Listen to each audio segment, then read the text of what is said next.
Estamos siguiendo una serie de temas tomados del capítulo 17 del Evangelio según Juan, que expresa el pensamiento de Jesús para la Iglesia. Algunas veces se piensa que la Iglesia no está en no está en los Evangelios, está desde el capítulo 2 de Hechos para adelante y especialmente descrita o enseñada en la carta a los Efesios, pero Cristo ora por la Iglesia. Y en esta oración pide al Padre 10 cosas que Él quiere que sea la Iglesia. Hemos considerado 6 y vamos a considerar hoy la séptima de esas peticiones. Está en el capítulo 17, versículos 20 al 23.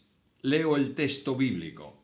Mas no ruego solamente por estos, sino también por los que han de creer en mí por medio de la palabra de ellos, para que todos sean uno, como tú, oh Padre, en mí y yo en ti, que también ellos sean uno en nosotros, para que el mundo crea que tú me enviaste. Yo les he dado la gloria que me diste para que sean uno, así como nosotros somos uno, yo en ellos y tú en mí, para que sean perfectos en unidad, para que el mundo conozca que tú me enviaste y que los has amado a ellos, como también a mí me has amado.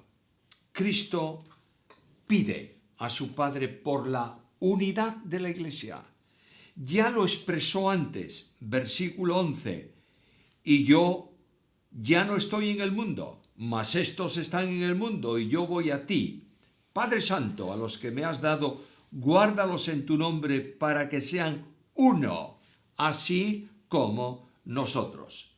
Miro este conjunto de versículos que hemos leído y descubro allí que hay 3 cosas que debemos considerar. En primer lugar está la petición. Cristo pide a su Padre, Padre, que sean uno, así como nosotros. En segundo lugar está el modo. ¿Cómo pueden ser uno? Como tú en mí y yo en ti, y yo en ellos, y ellos en nosotros, que sean uno por esta misma razón, por este mismo medio, de este mismo modo.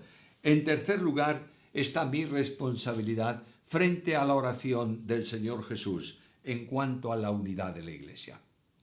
Antes de entrar en la división, en la consideración de estos 3 puntos, permíteme recordarte algo. Cristo no vino a establecer iglesias, plural. Cristo vino a edificar su única iglesia. Teniendo esto en mente, entramos en la petición. La petición de Jesús está claramente expresada en este versículo 21, para que todos sean uno. Y añade, como tú, oh Padre, en mí y yo en ti, que también ellos sean uno en nosotros, para que el mundo crea que tú me enviaste. El pensamiento de Jesús es un pueblo unido, pero no unido por un sistema religioso. Es como si Jesús dijese a su Padre, permitidme dejar volar un poco mi imaginación, es como si Jesús dijese a su Padre, Padre, hemos tenido un pueblo unido por muchas cosas y ha sido un fracaso. Hemos tenido un pueblo unido por una ley, quebrantaron la ley. Hemos tenido un pueblo unido por raza, por las 12 tribus originadas en 12 hermanos. Y esta unidad se ha roto, de modo que 10 tribus se fueron para el reino del norte y 2 quedaron en el reino del sur.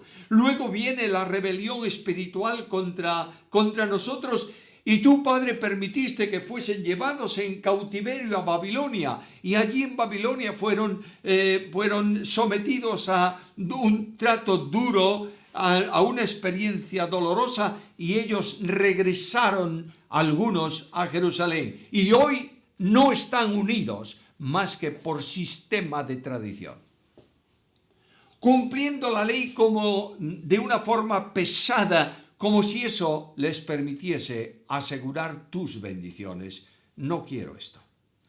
Quiero un pueblo que bajo cualquier circunstancia, en cualquier situación, de cualquier manera, estén unidos.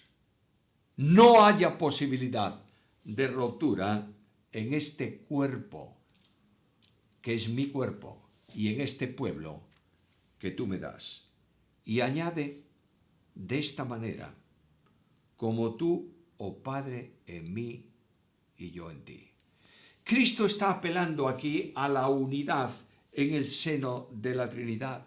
Y la especificación es muy interesante. Padre, quiero una unidad indisoluble. Versículo 22. Para que sean uno. Del mismo modo, de la misma manera, de la misma forma que nosotros somos uno, ellos también sean uno. El modo de esa unidad está en el versículo 21. Que también ellos sean uno en nosotros. Luego la unidad se va a establecer no en la distancia entre los hombres y Dios, sino en la dimensión de unidad vital con Dios. No en la formalidad religiosa, no en las estructuras acordadas, no en la tradición, no en la historia, sino que Él pide, Padre, ponlos en nosotros para que puedan ser verdaderamente uno. Y este modo de unidad expresa la trascendencia divina en los creyentes. Versículo 23. Yo en ellos y tú en mí, para que sean perfectos en unidad, para que el mundo conozca que tú me has enviado. Luego, el Dios de la Biblia, en unidad Padre e Hijo, y sin duda el Espíritu Santo, aunque no está mencionado ahí, no podemos nunca olvidar de la unidad trina, se traslada a la experiencia de los creyentes. Y Dios trino y uno está en cada creyente, viviendo en el creyente. Hay una idea un tanto extraña de que la única persona divina que está en el creyente es el Espíritu Santo. El Espíritu Santo no hay duda que es la persona residente en el naos, en el santuario de Dios. Pero Dios no puede dividirse, no puede fraccionarse, no puede separarse. Las personas divinas están permanentemente unidas en el ser divino. Quiero recordaros lo que es conocido seguramente de todos vosotros. Dios no es una persona. Dios es un ser que existe en tres personas. De manera que Dios en el creyente tiene que estar trinitariamente, tienen que estar las tres personas en la vida del creyente, en el corazón del creyente, si realmente el creyente es el santuario de Dios. Y el conjunto de creyentes vinculados unos con otros son la gran manifestación del templo de Dios aquí en la tierra. Dios habló ya, Jesús habló en su ministerio de esta presencia trinitaria en cada uno de los creyentes. Juan capítulo 14, versículo 23. El que me ama, guardará mi palabra, y mi Padre le amará, e iremos a él, y ahora observa esta frase, y haremos morada con él. Dios trino morando en el creyente. La Biblia lo enseña con toda claridad. Permíteme seleccionar simplemente tres textos que enseñan la presencia de cada una de las personas. La presencia del Padre en el creyente, Efesios capítulo 4, versículo 6. Un Dios y Padre de todos, el cual está sobre todos, por todos y en todos. El Padre está en todos. El Hijo está también presente en los creyentes. Colosenses 1:27. Cristo es en vosotros la esperanza de gloria. El Espíritu Santo está presente en cada creyente. Romanos 8:9. Pero vosotros no estáis en la carne, sino en el Espíritu, por cuanto el Espíritu de Dios vive en vosotros. Si alguno no tiene el Espíritu de Cristo, este no es de él. De manera que la Trinidad Santísima ha venido a morar en el creyente. Y esta acción trinitaria está manifestándose, el trabajo trinitario, la operación trinitaria se manifiesta en el creyente. Yo quiero recordarte algo muy importante. Dios opera en la sustentación de la unidad dentro del ser divino. Las personas que están en el ser divino, las tres personas divinas, son individuales, pero nunca pueden ser independientes, porque tienen vida común, eternidad común, atributos comunes, perfecciones comunes, poder común. Por tanto, ninguna persona divina puede separarse de las otras. Dios dejaría de existir. Así que la operación intratrinitaria dentro de la Trinidad es una operación de vinculación, en donde el Padre mira a su Hijo y dice: este es mi Hijo amado. Y el Hijo responde entusiasmado a la declaración del Padre: heme aquí para hacer tu voluntad. Y el Espíritu Santo expresa, personifica el amor entre el Padre y el Hijo en una relación única dentro del ser divino. Esta operación es eterna. Este trabajo intratrinitario es desde la eternidad. Dios no tiene principio, pero siempre ha estado actuando en la unidad dentro de la Trinidad de Dios. Y el vehículo que produce la unidad en los creyentes está, como dice el versículo 21, que ellos sean uno en nosotros. Y mirad también el versículo 23, yo en ellos y tú en mí, para que sean perfectos en unidad. Cristo hace de vehículo mediante cuya presencia en el creyente la Trinidad Santísima viene a esa misma realidad. Y lo que Cristo pide al Padre es: Padre, que sean uno, como nosotros somos uno. No hay disculpa. Cualquier división en la iglesia es luchar contra Dios. Las excisiones de iglesias entre sí, la falta de correspondencia y de amor mutuo las unas por las otras, están manifestando al mundo un testimonio contrario, porque Cristo dijo que sean uno, ¿para qué? Para que el mundo crea que tú me enviaste. Primeramente, pues, la petición de Cristo. En segundo lugar está el modo. Dios responde siempre a la oración de su Hijo. Cristo dijo en una ocasión en su ministerio: Padre, te doy gracias porque siempre me oyes. Cuando se habla de esta, o se utiliza esta expresión, está hablando no solamente de que Dios escucha la oración, sino que Dios responde a la oración. Y Cristo asegura que todo cuanto ha pedido al Padre siempre lo hizo. ¿Por qué razón? Bueno, porque el pensamiento de Cristo es el pensamiento del Padre. Y lo que Cristo pone delante del Padre coincide plenamente con lo que el Padre hubiera querido hacer en ese mismo momento, en esa misma ocasión. Y permíteme decirlo de esta manera: Dios escucha la oración del Hijo: quiero que sean uno como nosotros. Y el Padre dice: de acuerdo. Que sean uno de la misma manera que lo somos nosotros. Y voy a darle a la iglesia, a este pueblo, las bases para la unidad. En primer lugar, Efesios, vamos a la carta a los Efesios, y mientras buscamos el texto, Efesios capítulo 4, versículo 4, quiero recordaros que las epístolas, los escritos del Nuevo Testamento, no son descubrimientos de los apóstoles.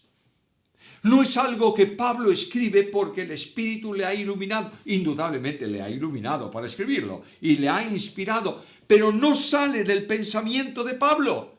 Las epístolas son el desarrollo del pensamiento de Jesús. Cristo dijo que sean uno.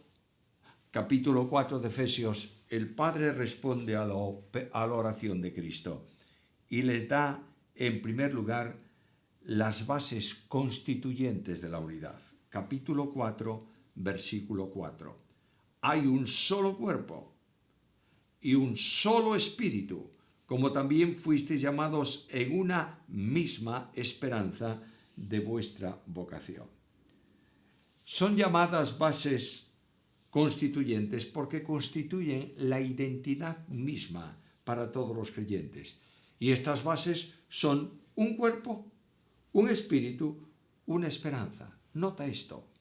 La iglesia no son cuerpos, es un solo cuerpo. Cada creyente que ha creído en Cristo en un acto de fe y ha sido salvo por gracia, viene a formar parte del único cuerpo de Cristo en la tierra. A veces nosotros vemos las apariencias externas de estas personas y decimos: no puede ser, yo no puedo tener ningún tipo de relación con él porque no piensan como yo. Lo que importa en la vida de una persona es que haya depositado su fe en Cristo y que sea salva. Una vez salva, eternamente salva. Y estos salvos son tomados por el Espíritu Santo de Dios y sumergidos, introducidos hacia la formación de un cuerpo. Carta primera a los Corintios, capítulo 12, versículo 13, en donde leemos las palabras de que por un mismo Espíritu fuimos todos bautizados en un cuerpo. Esa preposición en debiera traducirse o puede traducirse por la preposición hacia, de propósito. De modo que el Espíritu Santo toma simbólicamente a cada persona que ha creído y la introduce, la sumerge en el cuerpo de Cristo, uniéndola vitalmente al resto de sus hermanos. Y quiero volver a enfatizar esto, por favor. Las denominaciones son accidentes históricos de la única Iglesia. Es verdad que algunos se llaman hermanos libres, otros bautistas, otros presbiterianos, otros metodistas, otros pentecostales, no importa. Esos nombres son accidentes en la historia. Pero la Iglesia de Cristo es una sola Iglesia. Y el cuerpo de Cristo es un solo cuerpo. De manera que donde esté una persona que ha creído en Cristo, esté donde esté, y se llame como se llame, y practique el culto como lo practique, forma parte del único cuerpo de Cristo en la tierra, que es su Iglesia, un cuerpo. Segunda base, un espíritu. El espíritu es el que hace la unidad de la Iglesia. Versículo 3, solícitos en guardar la unidad del espíritu en el vínculo de la paz. A veces los hombres buscan en un ecumenismo no bíblico la unidad de las iglesias. Y para que las iglesias puedan unirse, le sacamos esto a la doctrina y lo otro y lo demás, y a última hora queda una doctrina simple: existe Dios, Cristo es el Salvador de los pecadores y esta es la esperanza de los cristianos. No, señor. La unidad de la iglesia no la hacen ni la pueden hacer los hombres. La hace el Espíritu Santo de Dios. Ahora quiero que reflexiones bien esto. A veces nosotros pensamos que podemos unirnos con aquellos que se llaman como nosotros, que tienen la misma estructura de gobierno que nosotros, que practican esto o dejan de practicar aquello.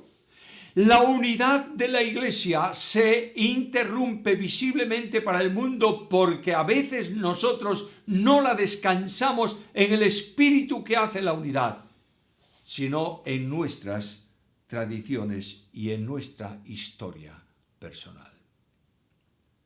Una esperanza. La esperanza del creyente es la orientación al término del llamamiento celestial. Y la única esperanza del creyente es Cristo mismo. Aquí tenéis un versículo, Tito capítulo 2, versículo 13, aguardando la esperanza bienaventurada y la manifestación gloriosa de nuestro gran Dios y Salvador Jesucristo. Ahora alguien me dice: es que yo espero cielos nuevos y tierra nueva. Yo también. Y espero la ciudad celestial donde voy a estar para siempre con Jesús. Yo también.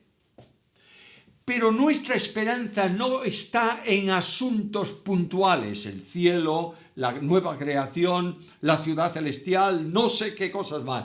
La esperanza tuya y mía está en la suprema esperanza que es Cristo mismo viviendo en nosotros. Por tanto, hay tres bases constituyentes que son un cuerpo, un espíritu, una esperanza. Ahora, permíteme que deje volar un poco la imaginación.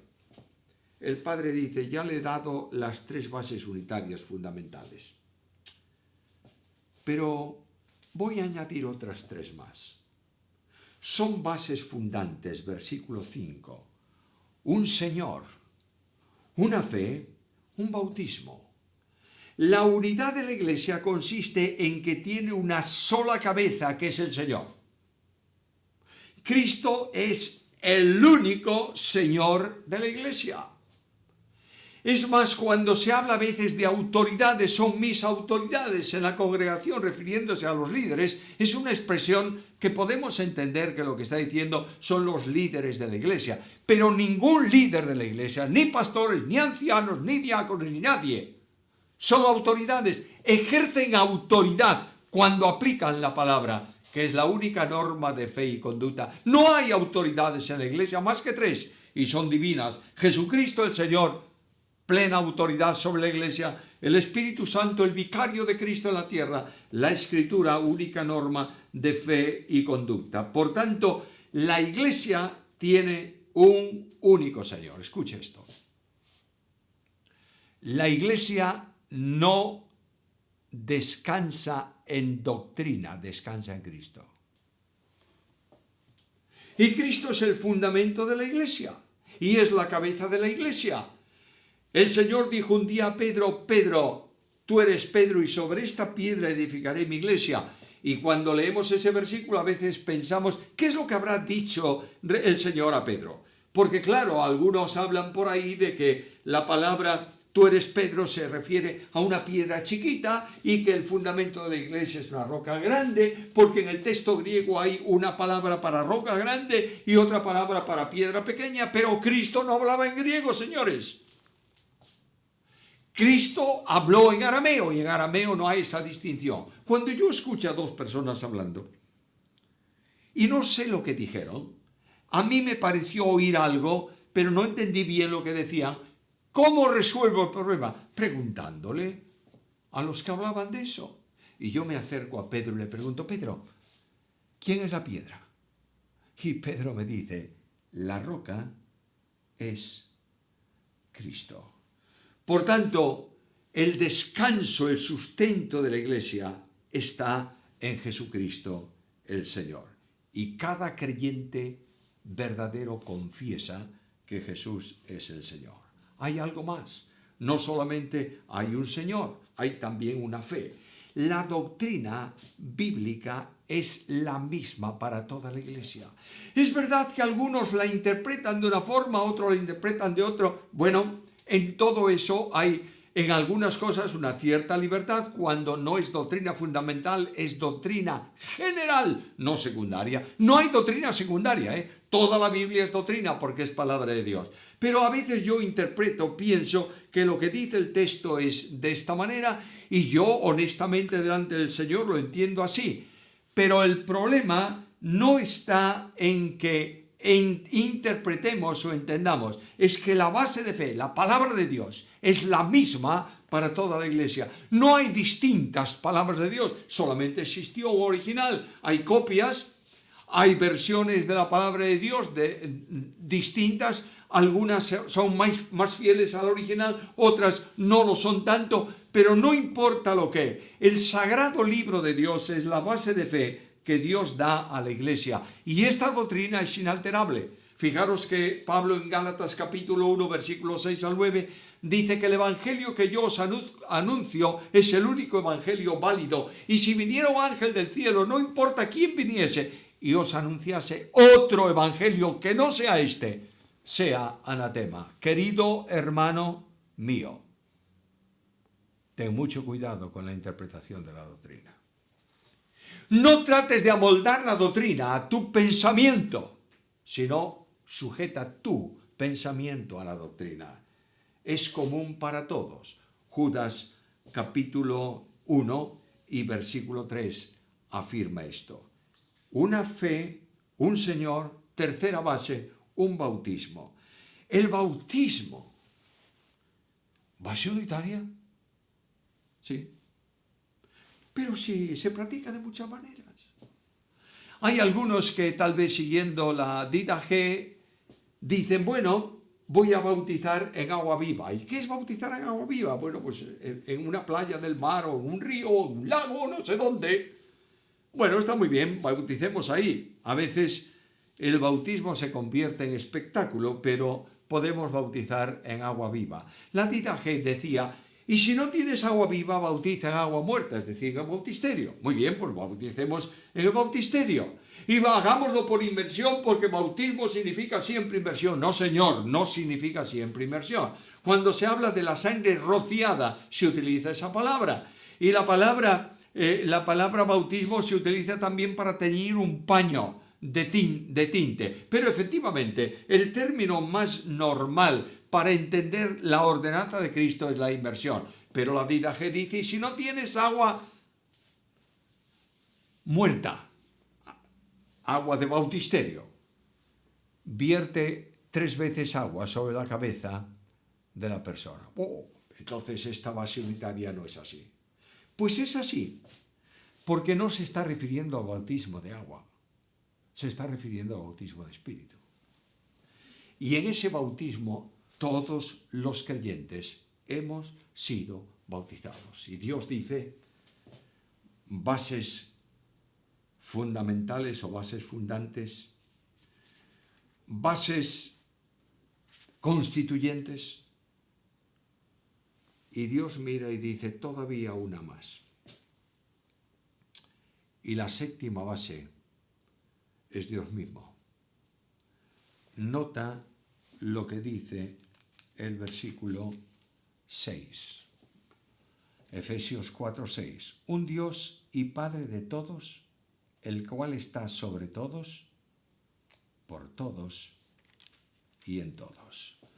De manera que me llama la atención esto. 3 bases primero, 3 bases después y una hora. Bueno, es que esta base es una base triple. Es una base soberana, nota el versículo, Dios está sobre todos. Es una base trascendente, Dios está en todos. Y es una base inmanente, Dios está por todos. Cristo dijo, Padre, que sean uno en nosotros. Y yo en ellos y tú en mí, para que sean uno, para que puedan ser uno. Y el Espíritu Santo produciendo la unidad. Aquí tenéis en el pensamiento del Padre las 3 personas divinas actuando en la unidad de la Iglesia. Versículo 6, el Padre, un Dios y Padre de todos. Versículo 5, el Hijo, un Señor, una fe, un bautismo. Versículo 4, el Espíritu Santo, un solo Espíritu. Vuelvo a recordaros que la maravilla tremenda de la unidad de la Iglesia es que la unidad divina se ha trasladado al corazón de cada creyente para que tú y yo y el otro que ha creído seamos uno en Cristo. ¿Lo entiendes esto? Quiero llamar con atención la responsabilidad que tenemos frente a esta enseñanza de la Biblia, el deseo que tenemos que tener para responder al pensamiento de Jesús. Versículo 3 de este capítulo 4 de Efesios. Solícitos en guardar la unidad del Espíritu en el vínculo de la paz. Solicitud en la unidad. Que el mantenimiento de la unidad sea prioritaria en la experiencia de vida de cada creyente. Debemos entender bien esto y añado algo más que tiene que impactar nuestros corazones. Versículo 9 de ese capítulo 4 de Efesios. Y eso de que subió, ¿qué sino que también había descendido primero a las partes más bajas de la tierra? Dios descendió. Hay un himno antiguo, no viejo, que dice precisamente, Dios descendió del cielo para buscarme a mí. Dios se hizo hombre. Dios fue desechado por los hombres. Dios murió por nosotros en su naturaleza humana en la cruz del Calvario. Dio su vida por nosotros. Este es el precio que Dios pagó para hacer posible la unidad de la Iglesia. Descendió a las partes más bajas de la tierra, es decir, bajó al lugar del más perdido de los pecadores para poder salvar al más miserable de los hombres. Dios descendió a donde yo estaba en mi miseria para tomarme y darme perdón de pecados y vida eterna. ¿Has entendido bien el costo de la unidad de la Iglesia? Para mantener la unidad, y termino, Pablo menciona algunas cosas en el versículo 2 de este capítulo 4. Con toda humildad, mansedumbre, soportándonos con paciencia los unos a los otros en amor. Humildad significa una vinculación directa con el Señor Jesús. Manso. y humilde de corazón. Humildad es aquella condición que impide la vanagloria. ¿Cuántos orgullosos en su sistema religioso? ¿Cuántos orgullosos en la historia de su iglesia? Oh, nuestra iglesia ha sido la primera dentro de la ciudad, ha crecido. ¿Cuántos orgullosos por la doctrina? Tenemos la doctrina ortodoxa, el resto no tiene nada. ¿Cuántos orgullosos por su número? No importa de qué. No hay unidad cuando hay orgullo. Solo cuando estás revestido de humildad. Después mansedumbre. Mansedumbre es la condición que permite doblar el cuello. El cuello erguido es señal de orgullo. El cuello bajo es señal de mansedumbre. Hay dos personas a las que se le llama mansos en la Biblia, Jesús y Moisés. Y los dos son mansos porque sometieron sus vidas a la voluntad de Dios. Solo Dios y nada más que Dios.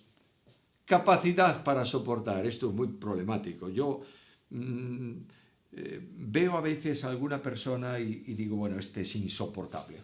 Será insoportable, pero tengo que soportarlo. Porque Dios me soporta a mí. Capacidad de soportar. Soportar es aguantar el peso de otro sin vacilar y sin sentir esa carga. Se cuenta que una vez en un desfile militar estaba una niña con su hermanito viendo el paso de los soldados, y como había mucha gente y el hermano era pequeñito, mucho más bajo que ella, pues ella se agachó, levantó su hermano, lo puso encima de sus hombros. Y un hombre que estaba por allí al lado de ellos, viendo también a los militares desfilando, le dijo a la niña, después de un rato de ver que tenía a su hermano en los hombros, le dijo, oye, ¿no te pesa ese niño? Y ella le contestó, no señor, es mi hermano. Qué importante lección. Si es tu hermano, no te pesa. Y cuando tú entiendes que tienes necesidad de soportar a tu hermano, se mantiene la unidad de la iglesia. Hay congregaciones fragmentadas en 5.000 grupos distintos porque son incapaces de soportar y porque son demasiado arrogantes. Ahí tienes el ejemplo de la iglesia en Corinto. Una iglesia que se creía grande, que tenía todos los dones, pero venía enemistado a partir el pan en recuerdo de la muerte que hace posible la unidad de la iglesia. Quien trata de quebrantar la unidad está luchando contra Dios. Y hay una advertencia solemne con la que voy a terminar.